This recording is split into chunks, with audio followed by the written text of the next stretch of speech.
मित्रों, नमस्कार।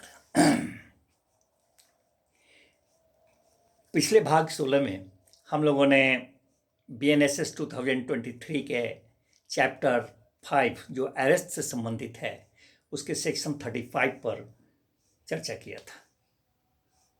हाँ, एक बात 35 के दौरान एक मिस कर गया था कि पुलिस ऑफिसर को जब किसी दूसरे पुलिस ऑफिसर से कोई रिक्विजिशन इस तरह का मौखिक या लिखित रूप में प्राप्त होता है कि अमुक व्यक्ति का बगैर वारंट ऑफ अरेस्ट किया जाए अरेस्टिंग, तो ये पुलिस ऑफिसर उस रिक्विजिशन को देखती है कि वास्तव में इस तरह का ऑफेंस है क्या कि जिसको कि बगैर वारंट ऑफ अरेस्ट किया जा सकता है, और पाता है कि हाँ इसमें इस तरह का बात है, तो वहाँ भी बगैर वारंट ऑफ अरेस्ट ये उस रिक्विजिशन के आधार पर अरेस्ट कर सकते हैं।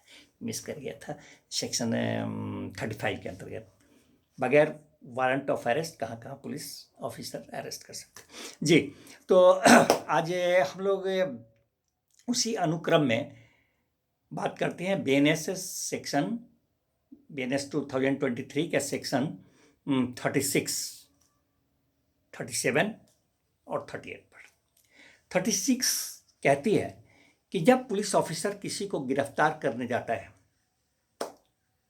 तो सर्वप्रथम तो वेल ड्रेस्ड होंगे और उनका जो पहचान है वो नेम प्लेट हो अथवा बैज हो, वो क्लियर कट होना चाहिए, विजिबल होना चाहिए और स्पष्ट वो होना चाहिए कि आप अमुक पुलिस ऑफिसर हैं, ये आपका नाम है, और उनका नाम उनका वो जो है सो क्लियर कट दिखाई देना चाहिए। वो बैज हो उनका अथवा नेम प्लेट हो वो क्लियर होना चाहिए। एक नंबर बात।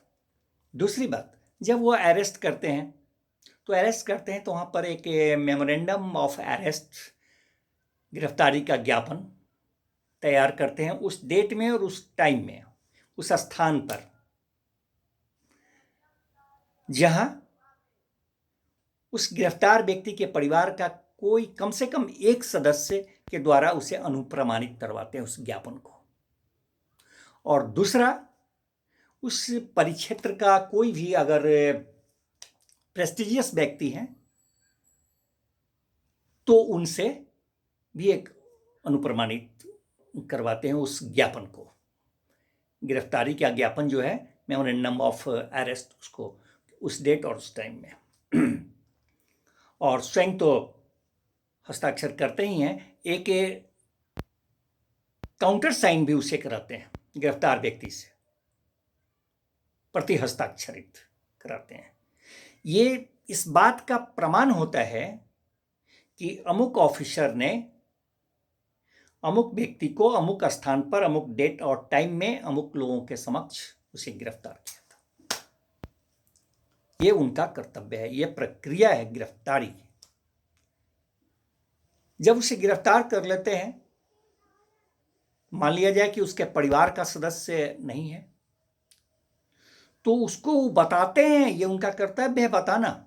वो उसको बताते हैं उस गिरफ्तार व्यक्ति को कि तुम्हारा हक है कि अगर परिवार का सदस्य नहीं है तो किसी रिश्तेदार का नाम पता बता दो, किसी मित्र का नाम पता बता दो, हम उनको सूचना दे देते हैं कि तुम गिरफ्तार किए गए हो और अमुक जगह हो। ये पुलिस ऑफिसर का कर्तव्य बनता है कि उसे बताएं कि तुम्हारा ये हक है, तुम्हारा अधिकार है, तुम बताओ किसी रिश्तेदार मित्र का नाम हमको, ताकि उन्हें गिरफ्तारी की सूचना दी जा सके। तो ये हमारा सेक्शन 36 कहता है। 37 क्या कहता है? 37 BNSS कोई प्रक्रिया और कर्तव्य के से तो नहीं है, मगर उसका यहाँ पर जिक्र जरूरी हो जाता है, संदर्भित है। वो है डिजिग्नेटेड पुलिस ऑफिसर। ये डिजिग्नेटेड पदाभिहित पुलिस ऑफिसर, पदाधिकारी, पदाभिहित। ये पदाभिहित डिजिग्नेटेड पुलिस ऑफिसर क्या है? राज्य सरकार प्रत्येक राज्य में और प्रत्येक जिला स्तर पर, यहाँ तक कि प्रत्येक थाना में भी एक पुलिस नियंत्रण कक्ष, पुलिस कंट्रोल रूम की स्थापना करती है। उस पुलिस कंट्रोल रूम में जो गिरफ्तार करके लाए जाते हैं उनको रखा जाता है। तो वहाँ उसके अपराध की क्या प्रकृति है, उस गिरफ्तार व्यक्ति के अपराध की क्या प्रकृति है, नेचर ऑफ ऑफेंस, उसका नाम क्या, उसका पता क्या, सारा ब्यौरा का रख रखाव करना जिम्मेवारी उसी पदाभिहित पुलिस ऑफिसर की होती है। डिजिग्नेटेड पुलिस ऑफिसर उनको कहते हैं, उन्हीं की जिम्मेवारी है। यहाँ तक कि उसका ये सारा ब्यौरा जो है, नाम, पता, ठिकाना, ऑफेंस का नेचर, वह प्रत्येक थाना और प्रमुख रूप से जिला मुख्यालय में प्रदर्शित किया जाता है। ये प्रदर्शन डिजिटल मोड में भी होता है।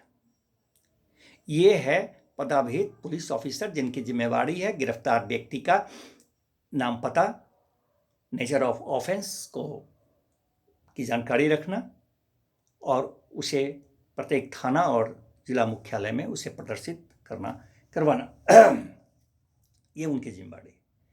तो ये सेक्शन 37 था, ये राज्य सरकार के द्वारा ये सब पुलिस नियंत्रण कक्ष की स्थापना और पदाभिहित पुलिस ऑफिसर। सेक्शन 38, बीएनएसएस का सेक्शन 38 क्या कहती है? 38 कहती है कि जब किसी गिरफ्तार व्यक्ति से पूछताछ हो पुलिस ऑफिसर गिरफ्तार करने के बाद उससे पूछताछ, इंट्रोगेशन करते हैं, तो the arrested person has right to meet with an advocate of his choice. उस व्यक्ति का जो गिरफ्तार किया गया है उसका हक है कि वह अपने पसंद के किसी अधिवक्ता से उस पूछताछ के दौरान मिले। हाँ, इतना है कि वह मिलेगा, परंतु संपूर्ण पूछताछ के दौरान नहीं मिल सकते, कुछ अंश, कुछ भाग में ही मिल सकते हैं। तो मित्रों, ये आज का ये भाग 17 में हम लोगों ने बीएनएसएस के सेक्शन 36, 37 और 38 पर बात किया, और फिर मिलते हैं इसी अनुक्रम में अगले सेक्शन में, अगले भाग में। तब तक आज्ञा दीजिए। त्रुटि के लिए हम क्षमा चाहते हैं।